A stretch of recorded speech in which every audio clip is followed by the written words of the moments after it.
Noong hindi pa ako marunong manahi, di ko pa naiintindihan ang trabahong ito. At ngayon, ang masasabi ko ay isa itong propesyon na mapakikinabangan nating mga kababaihan kahit nasa bahay lang tayo. Watch and learn. Yan ang pwedeng-pwede mong gawin, manood at matuto para sa additional knowledge mo. Ngayon, aalalayan ka ng videong ito para unti-unti kang maihanda kung gusto mong matutong manahi. Sundan niyo lang po uli ang mga gagawin ko, tsak na matututo kayo ng mabilis. It's easy to learn from watching, just follow the step. At dito lang yan sa ating YouTube Academy. So, let's start! Ito po ang ating tatahiin ngayon. Another duster. Let's start!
At ito na ang ating duster.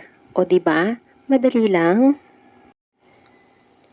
Sana po ay may natutunan kayong muli sa episode nating ito. Kung nagustuhan nyo ay beke naman. Pwedeng smash nyo ang ating like button.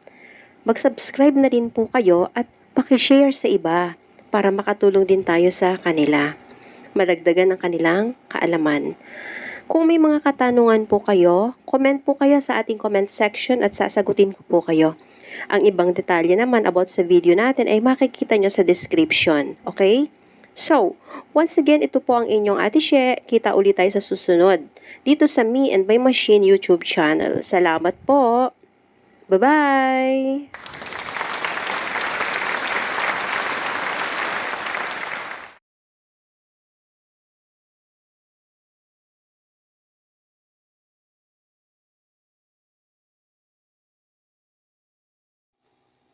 Laging tatandaan, sewing is easy.